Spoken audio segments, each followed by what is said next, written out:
Assalamualaikum warahmatullahi wabarakatuh. Waalaikumsalam warahmatullahi A'udzu billahi minasy syaithanir rajim.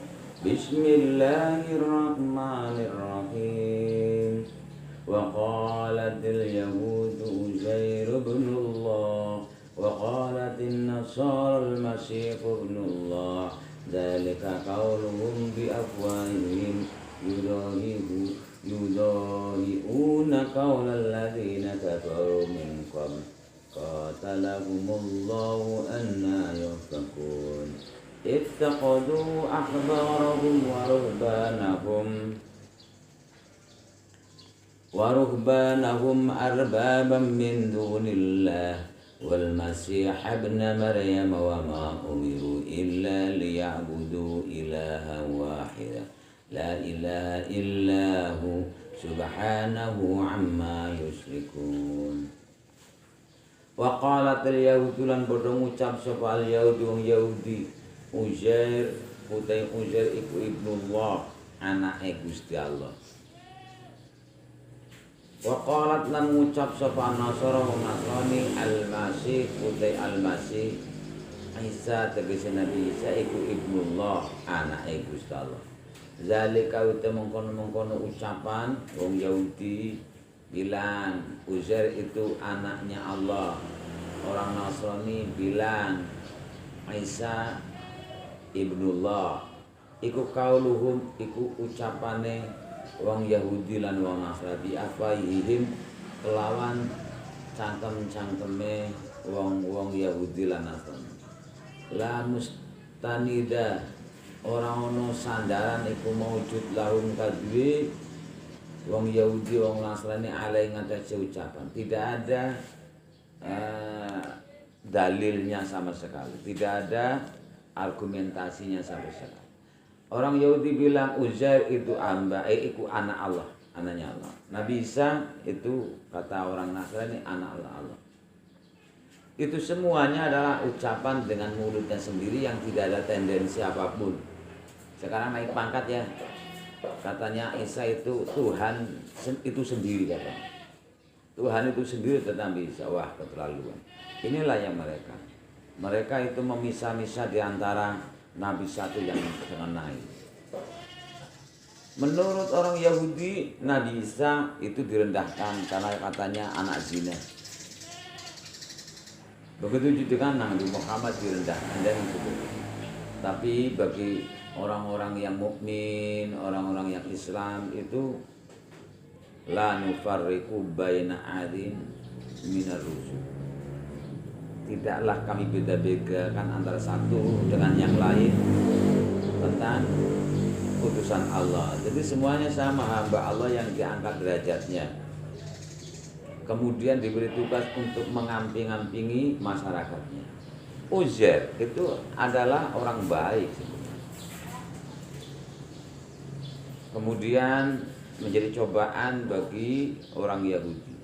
Di saat itu tabut adalah batu yang langsung tertulis aturan main untuk Bani Israel yang Allah turunkan kepada Nabi Musa.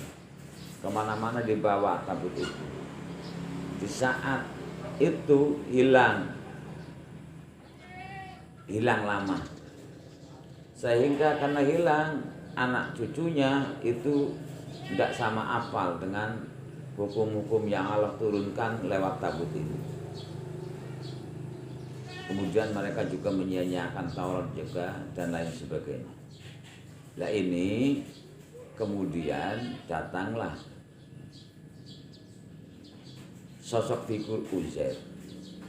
Sosok figur Uzair ini yang menenteramkan Bani Israel karena di dalam hatinya penuh dengan cahaya ilahi. Diajak beribadah, diajak ini dan diajak itu. Setelah mereka itu tentram bersama Uzair beribadah, mereka menemukan tabut. Mereka itu menemukan tabut kembali. Dan mereka baca isinya tabut itu kok iya sama seperti yang mereka dengar dari nama Uzair ini, dari seorang nama Uzair ini. Mereka kemudian, wah hebat ini. Ini bukan manusia sembarangan. Tabut beratus-ratus tahun hilang. Tabut itu beratus-ratus tahun hilang.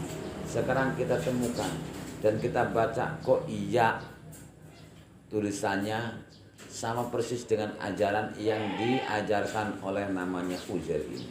Berarti Uzair ini bukan manusia sembarangan. Ini jelas anaknya Allah ini. Kan gitu. Jadi ta'assub yang membabi buta, fanatik yang membabi buta, akhirnya meninggikan sampai setinggi-tinggi itu seorang manusia kok menjadi anak Allah. Kata-kata Ibnullah sebenarnya ambigu. Ambigu itu artinya mempunyai makna lebih dari satu. Kata-kata Ibnu itu bisa mempunyai konotasi makna bahwa kedekatannya seperti anak dengan orang tua kepada anak. Itu bisa. Tetapi mereka itu memaknai Ibnu itu bukan ambigu tapi makna terlak. Tidak makna isti'arah, tidak makna majaz, tetapi makna hakikat. Jadi Allah itu berputra akhirnya. Padahal lam yalid walam yulad. Seakan-akan Allah itu berputra. Karena makna ibnu, makna hakikat. Tidak makna majaz. Padahal bisa saja kedekatan seorang hamba seperti anak kepada orang tua. Jadi statusnya Uzair harus hamba terus, hamba yang taat. Tapi mereka ta'assub fanatiknya itu melewati batas. Gara-gara seluruh apa yang diajarkan itu sama persis dengan tabut yang mereka temukan. Dan sebelumnya ratusan tahun itu hilang.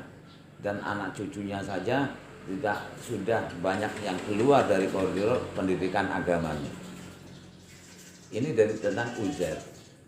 Kemudian gara-gara Nabi Isa, seorang hamba yang Allah beri keistimewaan, bisa menyembuhkan orang yang sakit, bahkan bisa menghidupkan orang yang mati. Dengan gara-gara menghidupkan orang mati, ini manusia bukan sembarangan. Ini kalau tidak anaknya Allah itu tidak mungkin. Nah itu sama. Dari keistimewaan yang seperti itu seakan-akan dia itu menjadi Allah. Lagi sebenarnya bahwa Ibnu itu ambigu, kata anak itu kedekatannya itu seperti itu. Dari Injil saja itu tidak pernah menyebut dirinya sebagai anak Allah itu. Tidak pernah. Tapi orang-orang saja inilah akhirnya disalahgunakan artinya. Anak itu artinya kedekatan. Nah umpama makna ambigu. Tapi orang Nasrani itu benar-benar makna hakikat, yaitu Allah itu berputra. Ini tidak ada alasan, tidak ada yang namanya dalil la mustanidah. Tidak ada tendensi untuk menunjukkan kebenaran omongan ini. Yudahiuna, yusabihuna, nyampur, bawur. Jadi tidak jelas. Sapa wong Nasrani lan Yahudi di kelan ucapan. Qaulal ladzina ing ucapan akeh kafir kang boro kafir sapa alladzina min qabli ing dalam sedurunge min abaihim tegese saking bapak-bapake alladzina taklidan krana anut lahum maring alladzina kafir. Mereka mencampur aduk, tidak menggunakan akal atau rasio yang proporsional. Mereka hanya cuma taklid buta. Ini kurafat yang merajalela. Itu contoh. Ada Lata Uzza Manat. Menurut orang itu Lata Uzza Manat itu sesembahan tiga trinitas. Tuhan Lata, Tuhan Manat, Tuhan Uzza. Itu menurut cerita flashback ke masa lalu, itu katanya seorang hamba. Orang hamba yang memang taat kepada Allah, tapi ta'assubnya, fanatiknya ini akhirnya disalahgunakan. Saya cerita yang bisa nanti bisa dimengerti bahwa khurafah, kebodohan merajalela. Nah ya, ada seorang kiai, kemudian ada kucing yang lewat, lagi ngaji tafsir, kucing lewat ganggu. Ya, seperti anak kucing ganggu, kamu tidak namanya fokus terhadap pelajarannya. Lihat kucing gitu lalu lalang akhirnya tuh Rol, kamu sahur kan ya, tuh ada kucing, biar jangan ganggu, biar jangan mengganggu santri-santri. Itu kucing ketika ngaji kan selalu saja mengganggu, ikat saja di sini biar jangan kemana-mana, biar jangan lalu lalang, biar jangan memecah fokus santri-santri. Akhirnya kucing diikat. Setiap ngaji kucing itu selalu saja mengganggu, kemudian diikat. Nah, hal ini kemudian oleh anaknya hanya cuma mengikuti bapaknya, akhirnya juga sama budayanya. Dia itu mengikuti bapaknya karena tradisi, katanya bapaknya kalau ngaji itu ngikat kucing gitu kan, jadi ngikat kucing. Anaknya saja itu mengikuti tradisi ini tanpa melihat kenapa kok ada kucing diikat, padahal itu hanya cuma pertama kali kucing itu ganggu. Tuh ada kucing kan diikat itu. Lah kemudian setiap pengajian tafsir diikat gitu. Anaknya ngikuti perilaku ini tanpa memandang melihat dalil, jadi tidak ada tendensi. Ini terus sampai generasi cucunya ya gitu saja, ngikat kucing gitu ya. Akhirnya dikeramatkan di pengajian di TRBK itu harus ngikat kucing gitu ya. Nah ini ta'assub yang menyesatkan. Kok kenapa ngikat kucing? Enggak tahu lah, pokoknya orang tua kita itu mengikat kucing kan gitu. Ini sama. Coba kalau cerita ini disamakan Lata Uzza. Lata dan Uzza. Mana? Orang baik. Tradisinya orang baik itu walaupun sudah meninggal, dia itu tetap hidup di hatinya pengaruhnya. Di hatinya pengaruhnya. Nah kemudian mereka tradisinya ketika ditinggal sedo, ditinggal mati oleh gurunya, dia itu selalu ngejak anaknya. Anaknya kan tidak tahu tentang figur ini. Kemudian, ayo nak, ikut bapak kemana? Ke petilasannya guru saya, gurunya bapak. Dan kamu itu nanti saya akan ceritakan tentang figur ini. Diceritakan. Ini nak, namanya Lata, orang baik. Bapak dulu berguru di sini, belajar di sini. Kamu masih kecil sehingga kamu tidak tahu. Nah, saya beritahu, kamu haruslah mengikutinya karena dia orang soleh. Ikutilah ajaran-ajarannya. Setiap hari Jumat kamu datang ke sini biar nanti semakin kenal, walaupun dia itu sudah berkalang tanah, namanya ziarah gitu kan, ziarah. Oh iya Pak, generasi anaknya ini aktif mengikuti apa anjuran bapaknya setiap Jumat ke situ. Lantas ke cucunya, anaknya bilang pada anaknya yaitu cucu, nah ayo ikut apa? Kami ikut bapak kemana? Ke gurunya kakek kamu itu. Ikut. Ini nak, inilah gurunya kakek kamu. Ini fotonya. Saya bapak ini tidak sejamannya, tapi ini saya foto diberi oleh bapak, oleh kakek kamu. Kamu harus mengikuti arahannya. Kamu datanglah ke sini. Karena ini orang baik, nanti kamu itu bisa merasakan kebaikannya, keberkahannya ini. Generasi cucu itu kalau orang kaya Itu tidak sama mau. Ayo nak ziarah, enggak. Paling-paling di sananya cuma kita gitu saya nggak paham. Akhirnya kan, kamu ya, kamu tidak menghargai orang-orang leluhur sesepuhnya. Gitu. Lah intinya apa sih? Kita itu hanya cuma nyambung silaturahim saja lah. Karena kalau begitu gampang. Saya gambar saja di sini. Di print, ya, di print fotonya. Kalau nggak punya uang, di print kan murah. Kalau HP di print, ini namanya ini foto akhirnya. Jadi kesana kan hanya cuma minta restu dan lain sebagainya. Dan saya seorang sibuk, nanti saya juga bisa sama-sama kan, nggak usah kesana jauh juga, di rumah saja itu lihat fotonya. Kalau nggak punya uang pakai print. Tapi kalau orang kaya nantinya pasti menciptakan sebuah patung yang dimiripkan dengan sosok figur itu. Inilah mulai generasi cucu saja itu sudah menciptakan sesuatu benda yang nanti bisa menjadi hubungan untuk komunikasi, yaitu silaturahim. Nanti anaknya cucu ini bagaimana? Ya karena kebodohan tadi mengikuti bapak-bapaknya. Ya pokoknya kalau di rumah itu ada patung yang seperti inilah gitu kan gitu.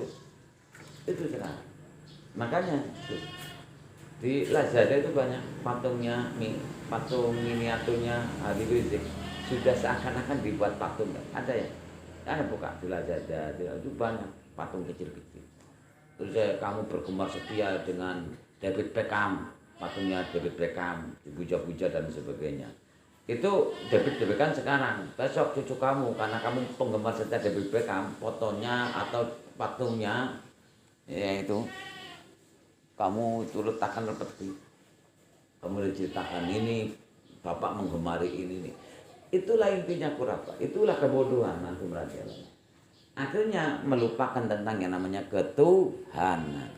Terciptalah yang namanya kemusyrikan. Alladzina takhudhu min dunillahi auliya. Pertama, orang-orang yang mengambil selain Allah sebagai kekasih. Kekasih itu adalah inspirasi, hubungan.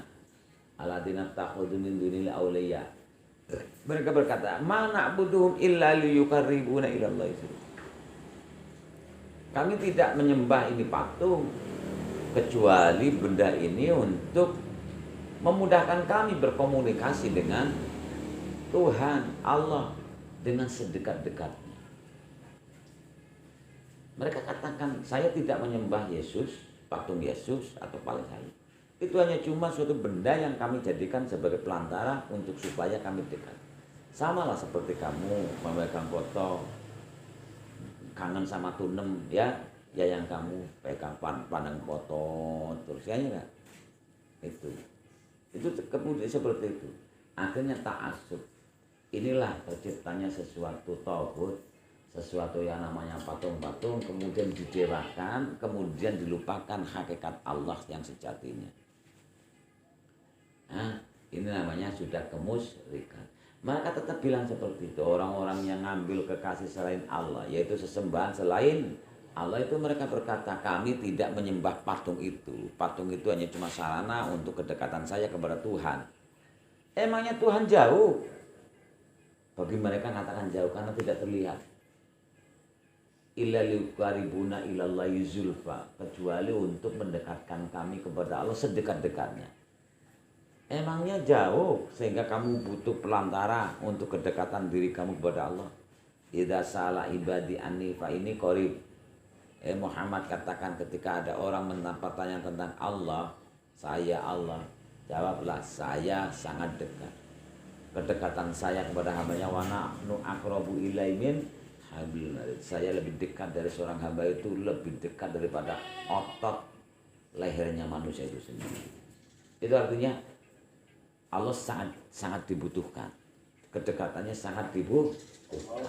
Kematian dan sebagainya. Tuh, jadi mereka hanya cuma sebatas kebodohan merajalela, hanya cuma ngikut-ngikut bapak kami hanya cuma menjalankan rezeki ini, kami hanya cuma ikut gitu. Didewakan. Inilah khurafah. Uzair pun sama seperti itu, orang Yahudi, orang Nasrani. Dan sebagian orang-orang Islam terjerembabnya ketika nang makom-makom ziarah itu akhirnya mendogma ini, paham ini mendogma menjadi ideologi tersendiri. Sehingga anak inilah. Kalau ziarah silakan. Sekaligus rekreasi ya, bersih. Dan nanti di situ tadabbur bahwa kami akan seperti ini.